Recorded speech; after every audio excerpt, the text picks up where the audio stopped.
orang ini pintar, berpotensi. Tapi kenapa bisa direkrut? Karena dia idealis, dia pintar. Keilmuan dan kemampuan agamanya kurang. Kemudian ada masalah yang biasa direkrut orang itu dicari, yang broken heart. Hati-hati kalau ada keluarga kita yang patah hati, sakit hati, maka orang-orang akan merekrut, membuat kondisi seolah-olah berhutang budi. Jadi kalau anak-anak kita yang memiliki intelektual tinggi, idealisme tinggi, bina ini, perkaya pengetahuan agamanya. Karena dia bisa membandingkan, ketika dia bertemu orang yang mengkafirkan, membid'ahkan, dia menilai bahwa ini adalah aliran radikal.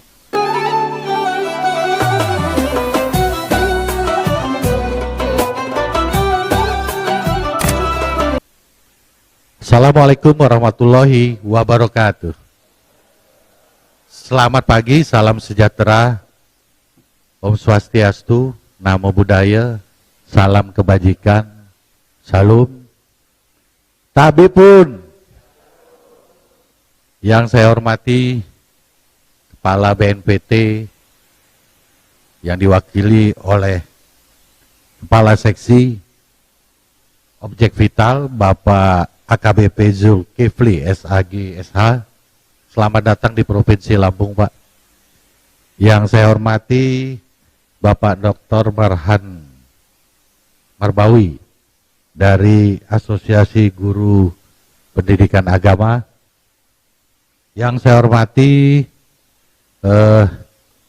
Ketua Majelis Ulama Indonesia yang diwakili oleh Bapak Suryani M. Nur. Terima kasih, Pak.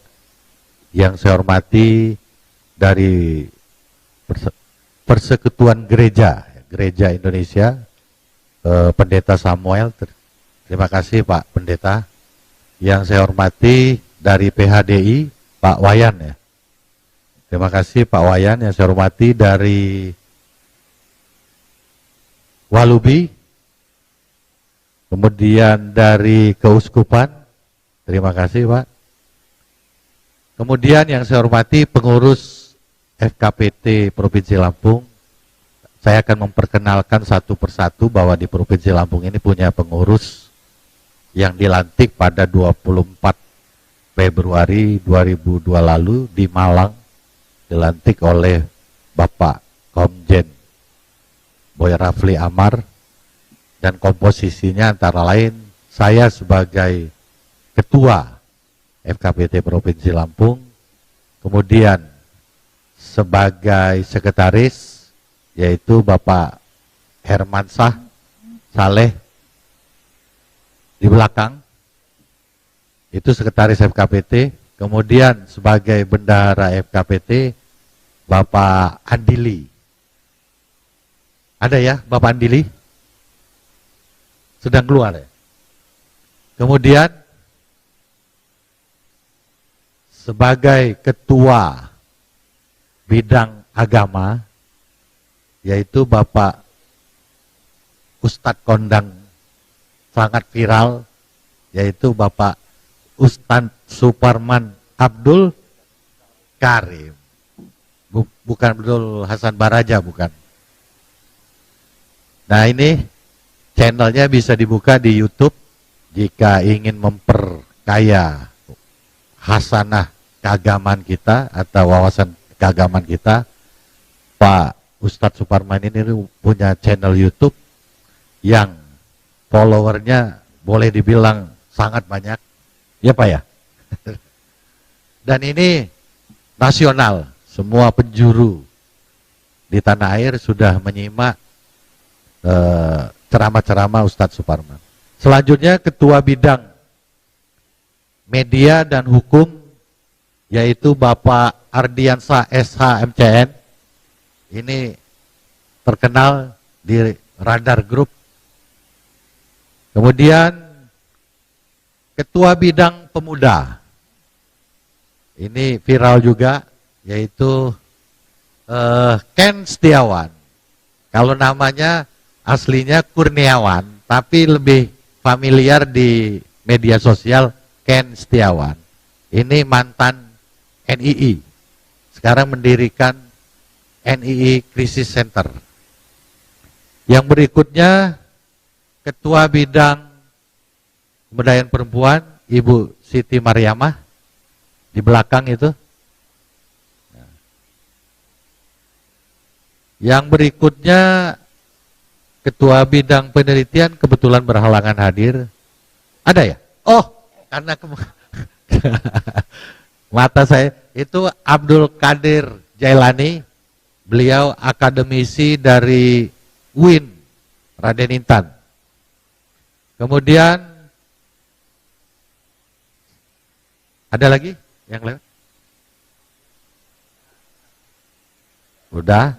Nah, sekretariatnya antara lain Bapak Febri di belakang itu, sekretariat FKPT, kemudian Putra Baladika yang muda itu, dan Sulisdianto, ini yang megang laptop ini.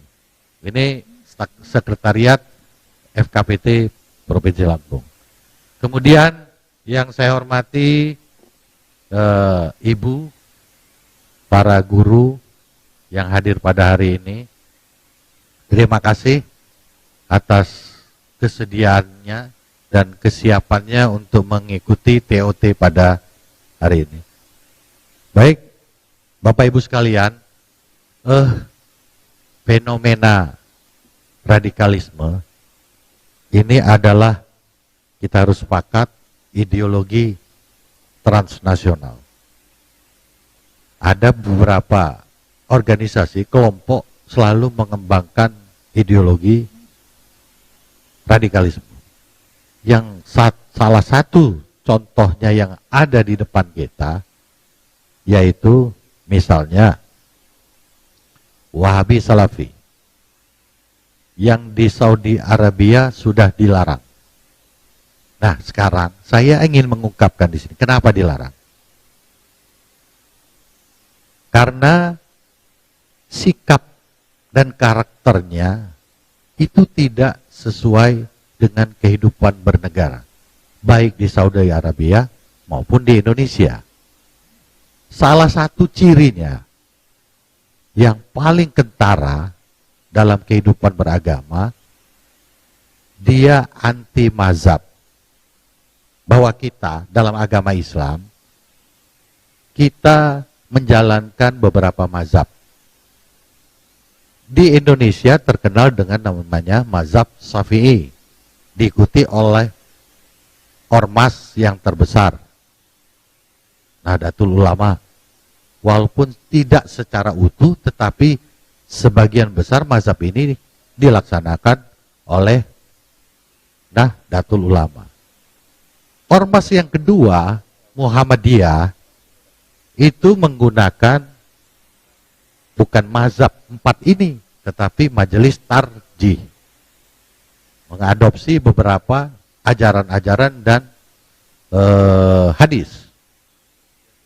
Nah, Wahabi Salafi itu menentang yang namanya doa kunut.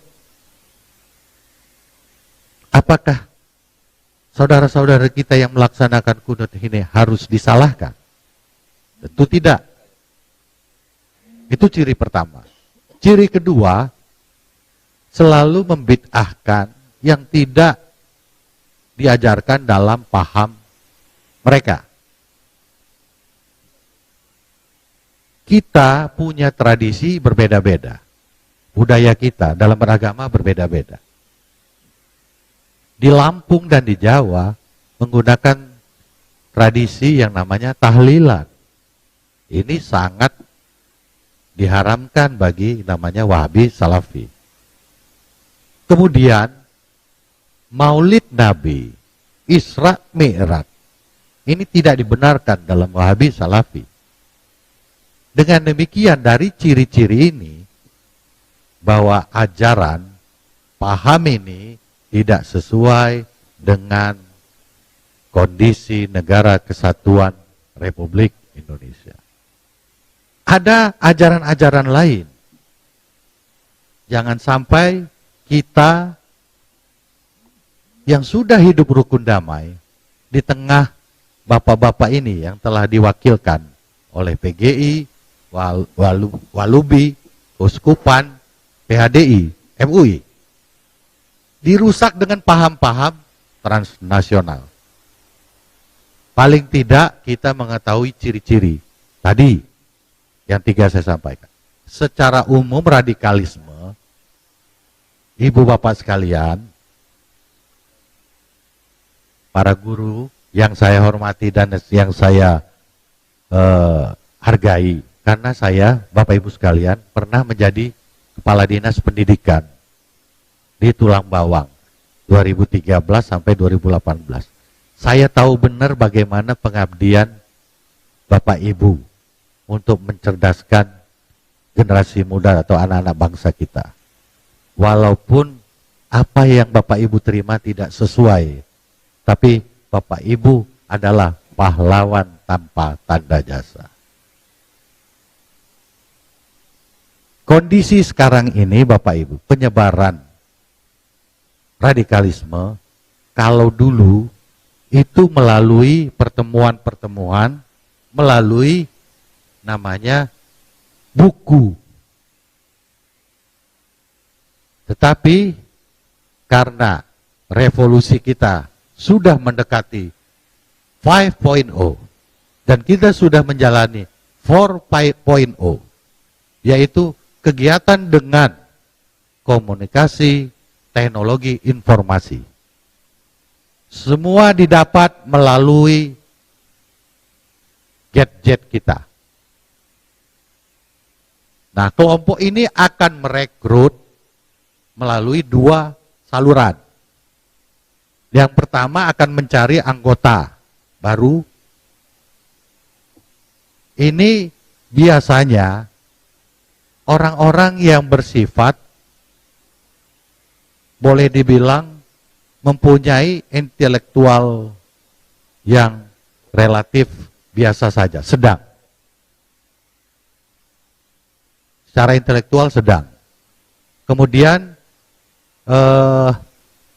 akan direkrut oleh kelompok ini dalam pertemuan-pertemuan untuk menanamkan paham. Tapi ketika seseorang yang mempunyai intelektualis tinggi, punya idealisme tinggi, bisa direkrut melalui orang per orang, melalui komunikasi internet. Dan ini terbukti.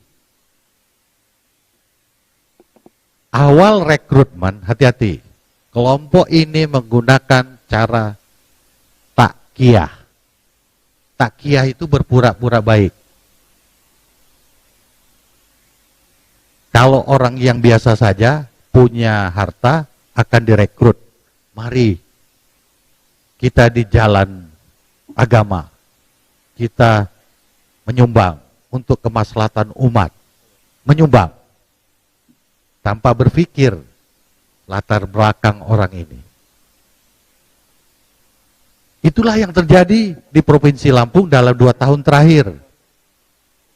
120 orang bertobat keluar dari jemaah Islamiyah karena teman-temannya ditangkap sebanyak 5 orang, yang 120 keluar. Kenapa keluar? Menyadari bahwa ini sesat. Kenapa sesat? Karena selalu mengkafirkan orang lain. Kemudian membid'ahkan orang lain. Berkelompok untuk tidak diketahui orang lain. Tidak mau berinteraksi orang lain. Atau disebut namanya eksklusif. Baru sadar terakhir. Nah, yang ditangkap ini kenapa? Alasannya kenapa, Bapak Ibu sekalian? Karena memenuhi pasal 12A ayat 2 Undang-Undang nomor 5 tahun 2018. Barang siapa yang menjadi anggota atau merekrut anggota sebagai pengurus ataupun anggota korporasi atau organisasi yang ditetapkan pengadilan sebagai organisasi terorisme. Dan Jemaah Islamiyah merupakan organisasi terorisme. Awalnya dia tidak menyadari, direkrut, ikut pengajian, menyumbang. Ternyata ini salah satu organisasi terorisme.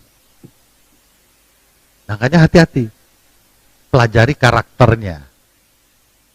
Paling tidak Bapak Ibu sekalian punya karakter. Kalau sudah mengkafirkan orang, membid'ahkan orang, hidup dengan eksklusif, ini hati-hati, ini tanda-tanda. Walaupun ini bukan teroris.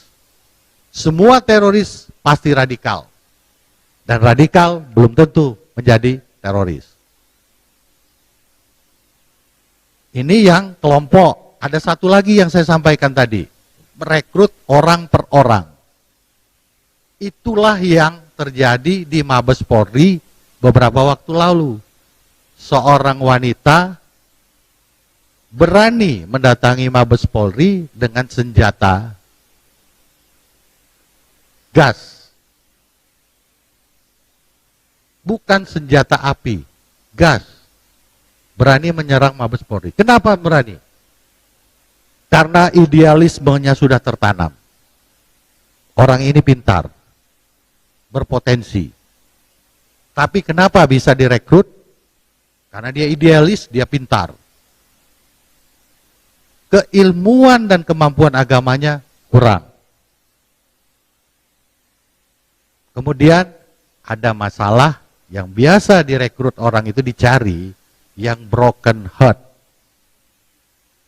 Hati-hati kalau ada keluarga kita yang patah hati, sakit hati, maka orang-orang akan merekrut, membuat kondisi seolah-olah berhutang budi.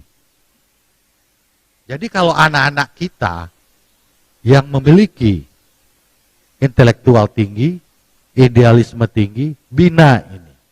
Perkaya pengetahuan agamanya. Karena dia bisa membandingkan.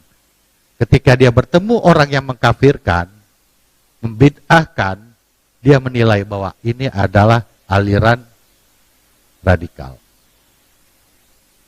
Sekarang Bapak Ibu sekalian, semua pergerakan ini yang namanya paham ini melalui elektronik. Makanya disebut namanya media cyber. Mereka akan melakukan terus-menerus melalui media sosial ataupun teknologi informasi. Oleh karenanya, hari ini kita melakukan yang namanya kontraradikalisme. Hari ini melalui TOT. Kemarin kami bersama bidang atau Deputi 2 BNPT dipimpin oleh Bapak Brigjen Wawan Ridwan, itu melakukan meningkatkan kemampuan jajaran pemerintahan tingkat bawah untuk mendeteksi dini, mengumpulkan Babinsa, Babin Kaptipmas dengan kepala desa atau lurah, supaya mereka ini mempunyai kemampuan untuk mendeteksi ketika ada paham-paham gerakan, bisa mengenali, kemudian untuk melakukan kontraradikal dengan melibatkan komponen MUI, Kementerian Agama, dan mengajak kelompok-kelompok ini kembali ke kehidupan kita. Kemarin saya juga melaksanakan kegiatan pencegahan paham radikalisme pada tatanan perempuan dan anak. Karena perempuan ini paling rentan. Perempuan karena di ajaran agama adalah patuh kepada suami, menuruti aturan suami, dan ketika suami mempunyai paham namanya radikalisme, maka akan menjadi korban. Begitu juga anak-anaknya. Dan hari ini semoga kegiatan TOT kita ini menghasilkan suatu karya yang Bapak Ibu buat sekali. Dan ini bermanfaat bagi kehidupan bernegara kita. Bapak Ibu sekalian, kehidupan bernegara kita ini diperlukan namanya nasionalisme. Nasionalisme itu cinta tanah air, cinta terhadap bangsa dan negara. Kalau kelompok-kelompok ini pasti menghindari yang namanya nasionalisme. Jangankan mengibarkan bendera merah putih atau upacara, menyimpan bendera atau mencium bendera pun tidak akan dilakukan oleh kelompok-kelompok seperti itu.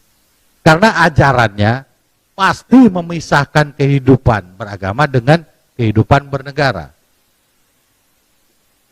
Oleh karenanya kita akan membentuk nasionalis-nasionalis di generasi muda kita melalui konten yang Bapak Ibu buat di dalam video nantinya.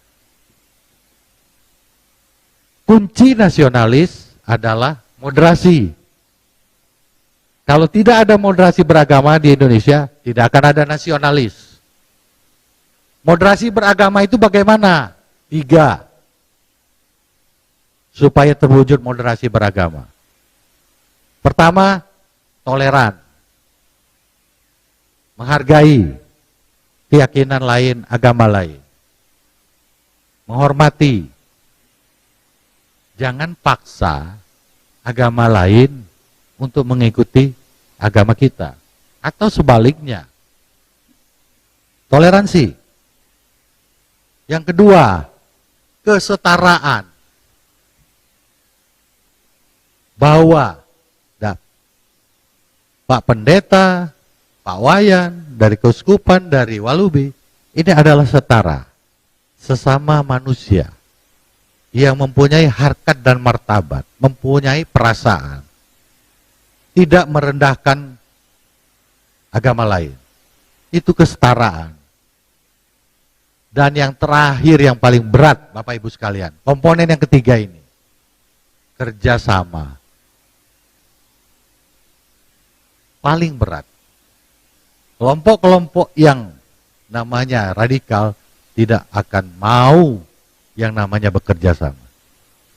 Dan kita hari ini bekerja sama. Semua komponen agama ada. Untuk apa? Untuk mewujudkan kehidupan yang moderat. Karena kalau kita moderat, kita akan menjadi orang yang nasionalis. Itu tujuan pertemuan hari ini. Saya kira itu sambutan saya ini, semoga karya nanti, karya Bapak Ibu sekalian, menjadi teladan bagi generasi muda dan merubah sikap saudara-saudara kita yang belum memahami, belum mengerti arti pentingnya kehidupan moderasi beragama untuk mewujudkan orang-orang atau generasi yang mempunyai sikap nasionalis. Baik Bapak Ibu sekalian,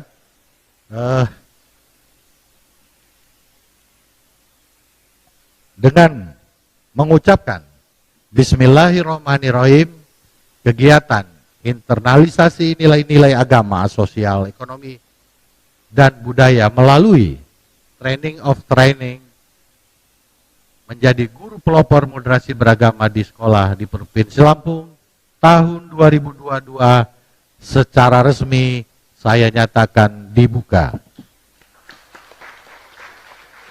Terima kasih atas perhatiannya. Wassalamualaikum warahmatullahi wabarakatuh.